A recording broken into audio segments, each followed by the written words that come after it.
Do you believe yet? We have everything from an all-out believer to a full-on skeptic tonight. And for the first time in weeks, a full panel here to discuss it. Stay right there. It's Hollywood Medium After Show.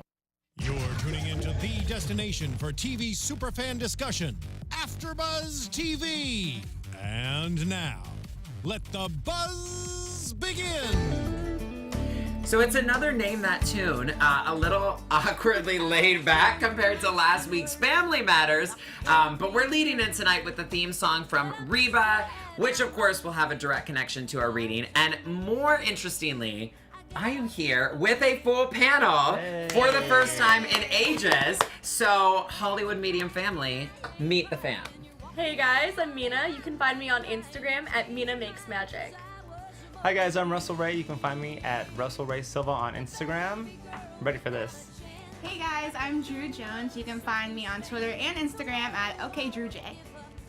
And fun fact, our two new co-hosts are both Aquarius, correct? Yes, Same birthday. Same birthday. And year. Now they made up this story about one was at 4:40 and one was at 4:45 that turned out to be BS. But the same birthday. But everything else is very similar. Still very similar. And what is your sign again? I'm a Cancer. Oh Lord, not the Cancer. And I'm a Sagittarius.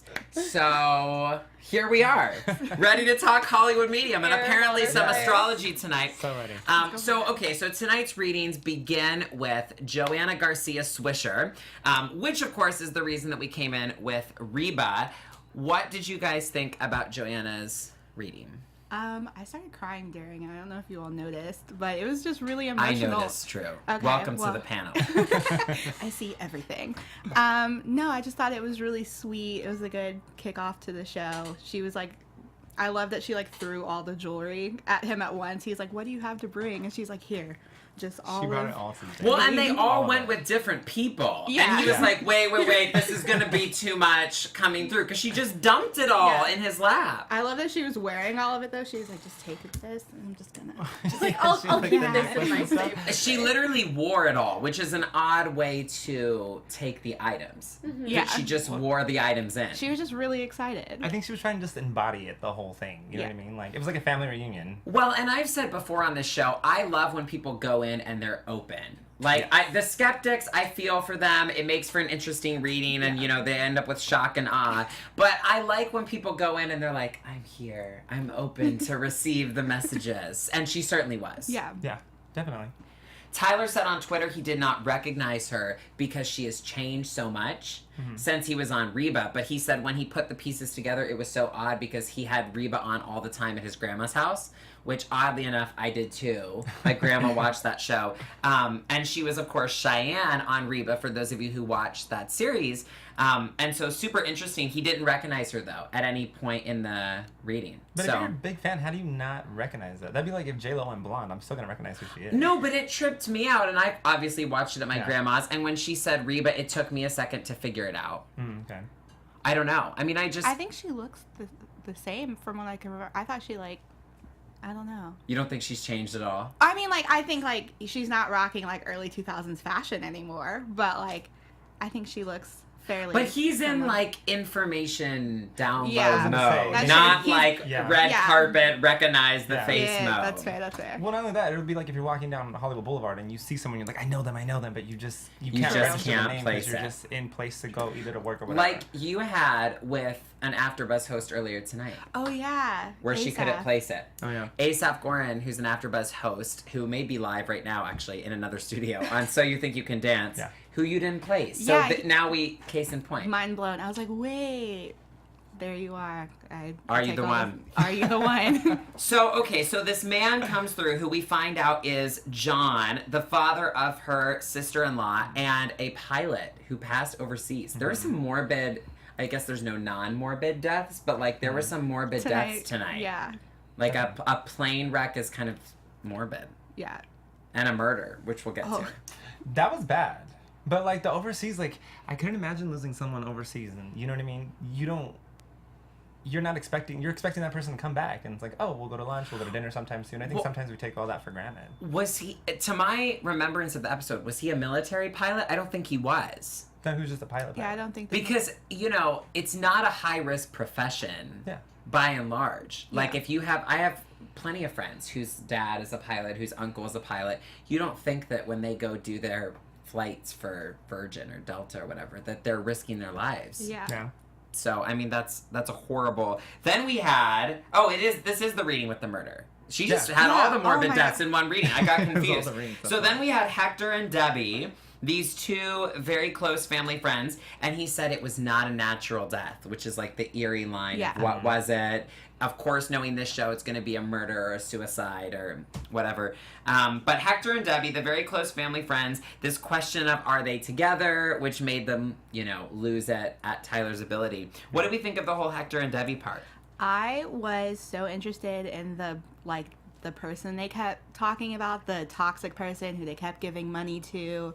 I'm nosy. I wanted to know more. Obviously, it's a sensitive subject. You probably didn't want to get into it. Sure. But I was just like, what is the tea? Like, because they said that Hector and Debby were like blaming this person for their murders, and I was like, yeah. No, I'm so curious to know what happened to that person specifically. Like, are they locked up? Did they get away with it and no one ever was convicted for the murder, but it was just kind of like an idea, maybe? That's what I was wondering, is it a point of public record? Yeah. Like, is there an arrest? Is there a police report on this? Or is it still unsolved? I might Google it after this.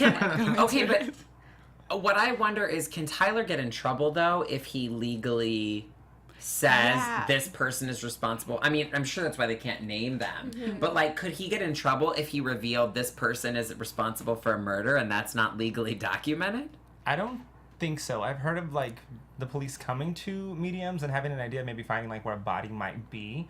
But I don't think when it comes down to how do you legally prove that? Well, would that be considered, like, There's defamation no hard of evidence. character? That's what I was wondering. Not that they would use it as legal proof, If but it's that they on would a say it's TV slander. show as opposed to, like... I feel like if it's on a TV show as opposed to a vlog, it can always be spun as, oh, this is fictional. It's a right? Yeah, it's a TV show. It's all for as purposes opposed to, of like, TV. if he took to Twitter, if he took to Instagram and he posted something, I feel like that's a little bit different. I'm sure that's probably why they didn't get too, and I mean, obviously because it was a painful memory, but I'm sure that's probably why they didn't get too in depth with, like, who this person was. Right. But a crazy story. Yeah. And it's been a while since we had a murder. We have had some mysteries of, like, it wasn't a suicide and that opened the door. Yeah. But it's been a while since I remember it being an outright, like, this was a murder. I want O.J. Simpson to go on Tyler Henry. Hollywood Media. I'm pretty sure that's not going to happen, but for ease ratings sake. He's going to be in Florida in October. Maybe Tyler Henry can go there. Surprised. Talk to him, do a reading. I'm surprised Kris Jenner's reading didn't channel Nicole. Yeah. Or did it, and we just didn't get to see that. Oh, very true. I wonder. That was edited out. Well, Conspiracies. we were just talking about not that reading, but the Chloe and then the one that ended up having Kylie in it. You know some tea was spilled in that reading because it was spliced and diced to give us just enough. Yeah. But, like, Tyler goes into specifics. Oh, and that family is just too watched. Yeah. It's not safe to go into specifics with anything but the... And that's, like, like... #1 family, so they can't Right, you can't mess with the Kardashians. Tyler's popular, but he's not. Yeah. I'm sure there'll be like a double dip in there somewhere. You know what I mean? Like, it'll come up on the Kardashians later and they might reveal it. Oh, I'm sure they'll get 7 episodes out of it. They'll put it on Life of Kylie. Teaser. Yeah. They'll, okay, so I feel dumb for just realizing this now, but with Hector and Debby, I didn't realize why he was saying they're together. I thought he was saying that just for comfort's sake, of like they're coming through together. I didn't realize they were not sure if they were together in life. Is that it? Because remember the question was before the commercial break, are they together? Are they together? So was it a mystery all through their lives? Is that what it was? And then after death, we're now getting confirmation of, like, yes, those people you thought were together secretly on the DL were actually together. Well, maybe they weren't on the DL, but they might have just... It just wasn't official? Not cared to make it a title. Because there's couples out there now that are like that. Sure. especially in this town. But now it's like millennials. Got you now. Need to have a define the relationship talk. Why do we need labels? Well, I hate it when people don't want to make something official. You know, this is a good discussion. It's irrelevant to the episode, but this is what happens with the full panel. Do you assume in that situation, because I assume if they don't want to make a label, they want to keep the options open and they're probably sleeping with or talking to other people.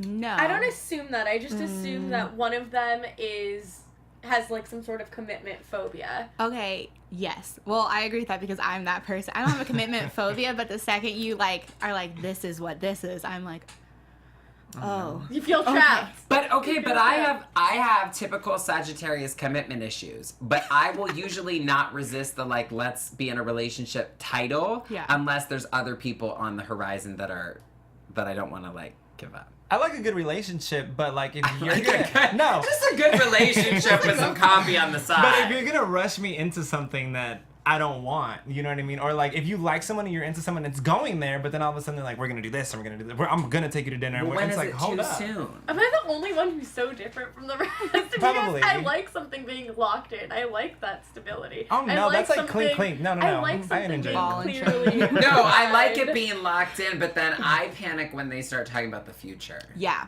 I think that is. I'm fine with it being locked in This is as what long as we happens can with live in the fire present. and air, and I'm Right. fire, so I'm like, No, but like I like it fine. locked in. But if they're talking about 10 years down the road, or if they're talking about getting married, or any of these things, then I'm like, whoa.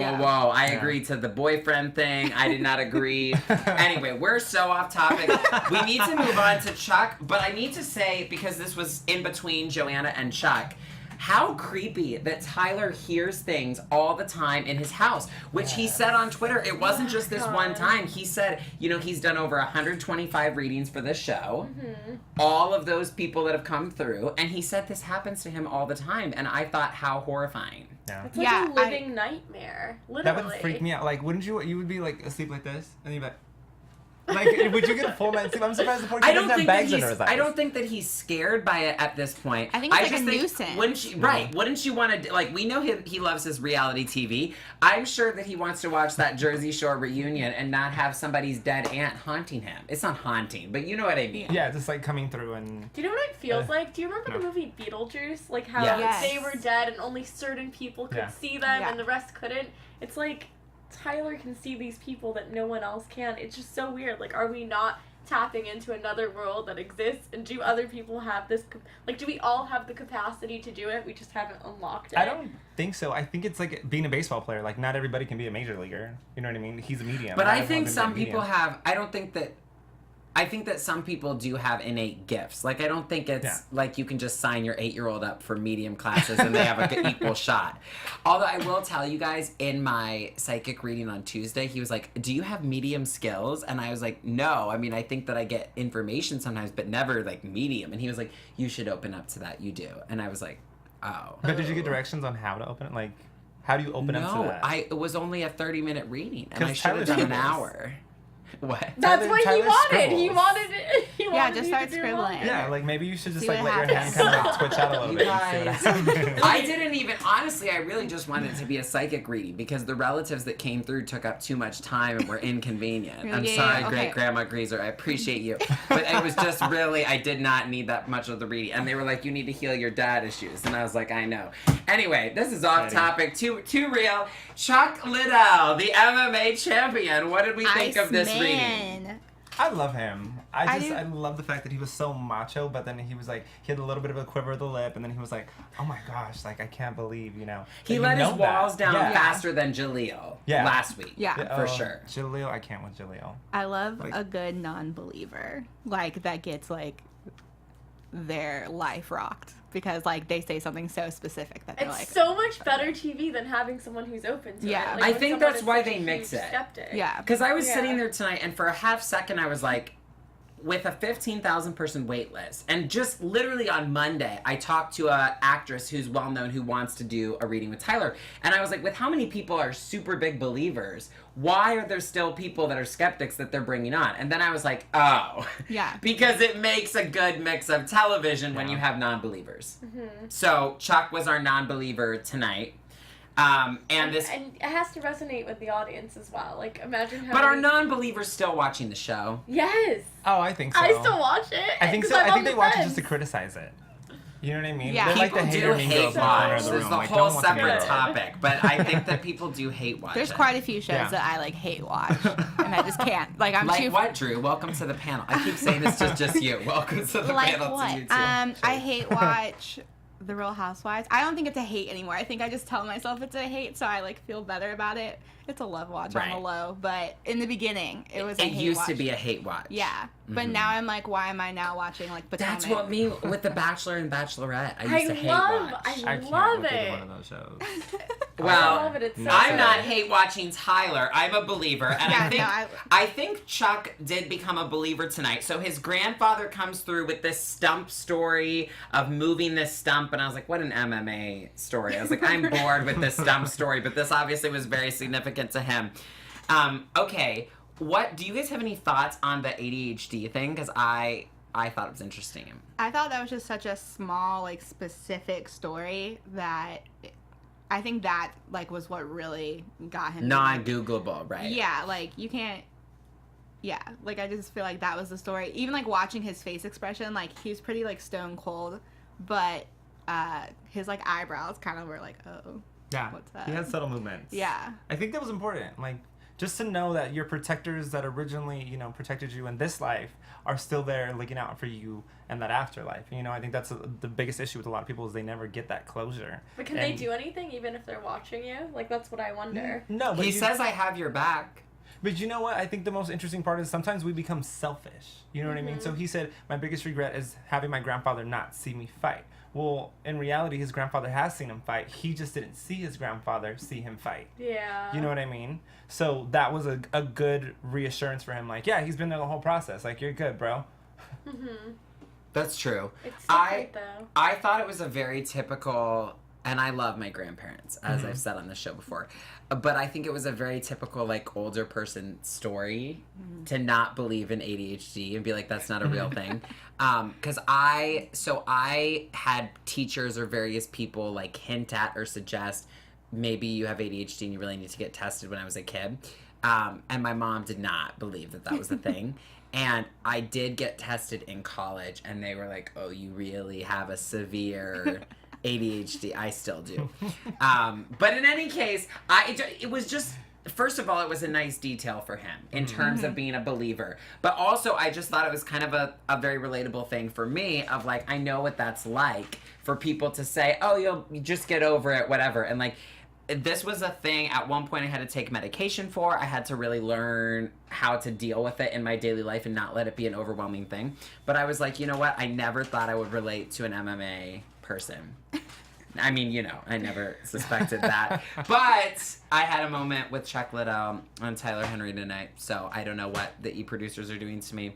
And, okay, my last thing on Chuck's reading is this comment about his greatest accomplishment is being the raising kids. What did you guys think about that? That was another tearjerker for me again. You just cried the whole episode. Yeah, I'm a crier. Like, if you can see, my eyes are watering, but I think that's from the lights. That's not from me being emotional. I can't see, so I don't know if it's being picked up, but can we zoom in? I'm kidding. Please don't. Give us an eye cam. I just thought that was beautiful because I think you do reach a certain age where as fulfilling as your career may have been, family does become more important, and you realize, like, you want to leave a legacy in multiple ways. Not just shiny trophies or whatever, but, like, the family you raise. So, any other comments on Chuck before we move to Tiffany and her comedy club home? All right. Tiffany Haddish, here we come.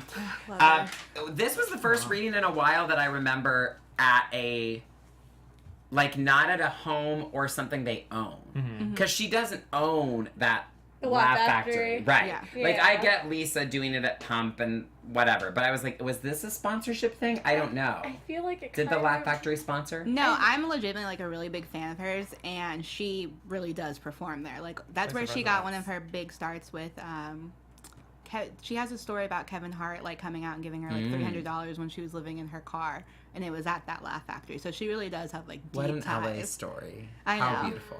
It was, but no, she really does have deep ties with Laugh Factory. But that's like her residency. Yeah. So like her form of home, So she's a stand-up comedian. Obviously Carmichael's show, as was stated in the show, and she brought a ring. She did not dump all the jewelry in the world onto Tyler, but she came with a ring. So her cousin comes through, Melita, who has a chronic lung problem. What do we think of this reading and just the story about her death being a relief? Go ahead. It's just like you tap into like your inner self. Like when I watched that, I was like, oh man, like that reminded me of like one of my like what if that was my sibling? You know what I mean? And you kind of feel where she's coming from because she said they were so close. So it was almost like that was another sister for her. So that was a tearjerker in itself because you never want to lose someone at such a critical age. It's like it's really unfortunate to go about it that way. Yeah. And I really like that she was able to hear that she wasn't suffering in her passing, and that due to like everything that was going on in her life, that it was like the one thing that wasn't causing her pain. So I felt like, because I've had friends who've passed early, and that would be something I would love to hear, like that they were okay in passing despite everything else, that they made like a smooth transition. So I thought that was sweet. I mean, I think it's easy to say in retrospect, well, their suffering has come to an end. Mm-hmm. But in reality, when the person's living, you know, she talked about, we always tried to tell her, stay positive, and she just constantly had health problems, and one thing after another. And liquid on the lungs just sounds severe. I mean, I'm by no means a doctor, have any medical knowledge at all, but that just sounds bad. It sounds very painful. Mm-hmm. And so, anyway, it's a tough situation to be in when the person is in that much suffering, and obviously you never would wish for anyone to pass. But yeah, for her, passing became a relief. Then we have the father, and a message, I believe, from the grandfather, but about the father. Yeah. The father's with the still Philadelphia, alive. right? Yeah. With the Philadelphia connection and the "Where have you been?" feeling. What did we think about this very, very personal reading? Tyler dropped some serious tea that I think everyone could like take and apply to their personal life. And he said, know what you're responsible for and know what you're not responsible for. And because which I wrote down. I did. I was Tyler like, taking us to church. I was like, I'm gonna put that on Twitter later. No, but I just thought it was a really good thing, because she was saying like she's been trying so hard to like have a relationship with her dad because he came on later in life. And I am in a similar situation where my dad is just now coming into my life, and it's kind of like where do we go from here? Like, get to know you, but like you can only put in as much effort as they're willing to put in. And so I thought it was good that the grandfather was telling her like, I don't foresee this being what you might want it to be, so don't like exude all your energy onto it. Yeah, and part of me wonders why now? Why is this person entering her life now that she's achieving success and doing so well in her career? I just feel like there's something about it that doesn't feel fair. Which that's so tough. I mean, that's a common Hollywood problem. Is like now that the checks are coming in, every relative shows up because you're first national bank for the family. Yeah. And she's probably questioning like, does he want a relationship with me, or does he need something else? Is it about money? Is it about cultivating a relationship? I feel like that's not a fair burden for her to deal with. Yeah, and that's like, that's your dad. You know, like other relatives are like one thing, but like your parents, I feel like that's such a hard like decision to make. And so I felt like that was a huge thing for her to be able to like come to terms with. I'm here for the grandfather, okay? Just for a second. I'm so here for the grandfather. He said, don't mind my son. I got your back right here. Don't worry about him. Let him go. Pretty much. That's what I heard in that whole conversation. Well, I'm all about that grandfather. I like him. Maybe he just felt bad. Like, I'm sorry for my son's behavior and what he's put you through. And no other explanation? He was like, I mean, I've gotten that apology from grandparents. Anyway, you know, here's the thing. I really appreciated this message of, you know, he's in your life, receive it for what it is. It's never going to be a super strong relationship because the truth is, even when you forgive somebody or you move forward from something, it doesn't mean it's just going to go to sunshine and roses or go back to what it was, or, you know what I mean? Yeah. And I think it's it's important when we reconcile with somebody or whatever to still maintain boundaries, to still take care of ourselves. And yeah, I just thought that was a very real, relatable reading. Yeah. It wasn't like you need to be best friends with your father now and restore the years you never had. It was just, well, he's in your life. Sorry. He's back. Yeah. It is what it is. Yeah. You know? I think Angelina Jolie said that the best back when one of her interviews was, she's like, you know, some people have a relationship with their father and it's a beautiful thing, but I don't right now. And now her and John Boy are like on the same page. So I think Tiffany should maybe take a page out of that chapter and say, you know, it is what it is right now, but if it comes, it comes, and if it doesn't, it doesn't. Let it go. Yeah. Any more Tiffany thoughts? Tiffany's, for being in the Laugh Factory, kind of a serious reading. I mean, I don't know. I feel like I say some comments and I'm like, well, what reading about death is not serious? But it wasn't like... Didn't feel light at all. It was not a lighthearted reading. Some of them had been. She had an interview with Jimmy Kimmel recently where she talks about hanging out with Will Smith and Jada Pinkett Smith.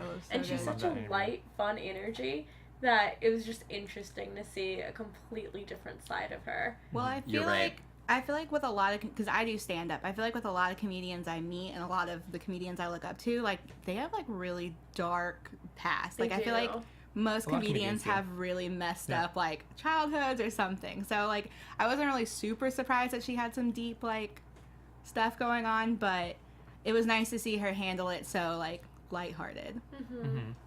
You're right. What? You're right. She was. I was thinking about, again, unrelated to the show, the full panel is killing me. I'm kidding. But no, the creator of the cartoon Rick and Morty is an Aquarius, which is why I thought of, because you both are Aquarius. But he has been open about he had a really traumatic childhood in multiple ways. And he definitely has that, like, because of the show run, I'll say effed up sense of humor and whatever. But yeah, I mean, the bottom line is dad issues are very personal. It doesn't matter who the comedian is. You can joke about it on stage, but when somebody's sitting there like, we're bringing up your dad issues. Daddy issues are real. I would have said, ooh, not the daddy. I did not sign a waiver for this reading. Oh, no, okay. So we're about to move to Brandi. First of all, though, another little in-between moment. Teresa, Tyler's mom, and the accidental, she says it wasn't a nude, thank God, but like the sex or the flirting or the sweet message Sweet message is the term she used. Whatever was accidentally sent, I feel very awkward about. I've sent a few sweet messages in my day. By accident? To who? Actually, real story. I have I had my like college advisor's phone number, and then I had a boyfriend at the time, and I didn't send like a sweet picture, but I did send a suggestive text message, and I just didn't go to class for like 3 weeks following. Did you get a response? Well, I just was like, oh my God, I'm so sorry. Don't open the text. And he was just like, he was just like, LOL, no worries. And I just... Well, did they have the same name at least? They both started with D. So it was like kind of... How interesting. Okay, but sorry. But seriously, how can you say don't open it isn't an email? Well, I mean, it's there. Yeah. If they're reading your last message, it's there. I felt like because it was on an iMessage, you know, like on the phones. You sent a rows and rows of emojis. Yeah, don't scroll up. You text. Just kept texting to it. Like, I was like, maybe he has a 6+. Who knows? I had to judge the size of the screen. Just keep texting. That's so cringeworthy. With the D's. Well, this is hysterical. Your heart just drops, though. So Brandi Glanville, the first reality personality in a while that Tyler has not known. Yeah. Which is not shade. I watch Bravo every night. And she's been in the news a lot because there was that whole lawsuit with Joanna Krupa. Well, who among us hasn't had a lawsuit? Yeah. Christmas with the nativity. There's been a lot. So Brandi Glanville, and she brings... Does she bring a dog tag? Is that right? Is that her item? She had it in a handkerchief. Dog tag. Yeah. And it was in a dog tag, and he detected it, like, before opening it.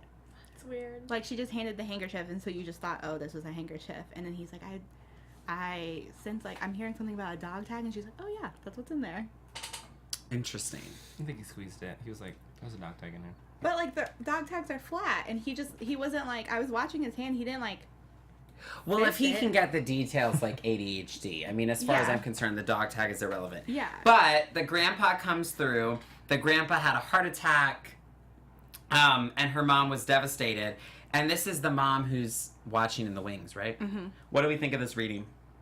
That was another reading that I felt was a much needed one, because he said that there was nothing that could have been done to like save it, like whether the ambulance would have come in time or not, like it didn't matter. He was gonna pass. And so I know everyone has those like what ifs, like what if I was there, what if, you know, we were able to get the ambulance there faster, and he was just like, no, that just wouldn't have. That was his time. Yeah, it was my time to go. Wouldn't have changed anything. Here it is. What did you guys think of the gangster bitch grandma? I died. Shut up, Brandi. I love her. I thought she was called her so out. funny. She said that without skipping a beat. She's like, shut up, Brandi. She reminds me of the grandma from Wedding Crashers, if any of you guys can remember that from way back in I the can day. see that. Yeah, I feel that. She reminded me of Kendra Wilkinson's grandma. They kind of look similar. They do. Look a lot similar. And like right here. The same grandma. Like in the. In this region. In the face. Okay. The whole thing. Well, so the message from the grandpa to who's now passed to his wife is, because they said she's very independent, she's very active, and he was like, you can like slow down a little bit or take it easy. And then Brandi starts listing, you don't need to live by yourself and garden and all of these things. What about that falling off roof thing? That's so their reaction was so dramatic. Yeah, so that was like some Days of Our Lives type reaction. That is what I was thinking. Yeah. It was on that level of like, is this a soap opera audition? It was very like a very exaggerated gasp. And they like panned into every single person's face, and it reminded me of like, you know, on SNL when they do the Californians, and like they keep doing the like close-ups of everyone's face expressions. I was like, that is exactly what. Which reminds me, it's been way too long since they've done the Californians. Yeah, no, I need it in this new season. I need it back. So the grandfather is a tough guy, and Brandi gives this story about he was a tough guy, but I always knew that he liked me, let me comb his hair, etc. I don't know. I thought it was a good reading. That was a lighthearted one. Yeah. Maybe it was just it partly felt that way in contrast to Tiffany's, but no, it definitely felt lighter. I think they needed to leave it on a lighter note, because on a happier note, then your relationship with your father is never going to be great. Yeah, or and the murder. The murder terrible. I felt was like. Did they just like morbid. shoot a bunch of these and then say we're gonna pair these celebrities together because it makes the most sense? They do, because the celebrities that are paired together don't make any sense. Every single episode, it's so random. But I think they specifically try to choose like one music person, like one reality star, and then someone who's somewhat relevant in the news by the time it airs. Like I think it's a mix of like believer and skeptic and the emotion of the reading. Like I don't think it's the group of the people. You don't think it's like the genre? I think it's of how the reading goes. Yeah. Oh, okay. Also, some of them have more material. Like some of them go for 20 minutes, and some of them are like 7-minute little things. I think there's a formula to it. Like there is a formula to I wonder any what show. It is, though. But, like, because it feels so random watching it. I imagine well, it's like like you were saying, it's like it's the like skeptic, non-skeptic. Maybe it can be like a morbid reading and non-morbid reading. You know what I mean? Someone that wants to say goodbye, someone that says, "Hey, like I was murdered, but yeah, I'm good."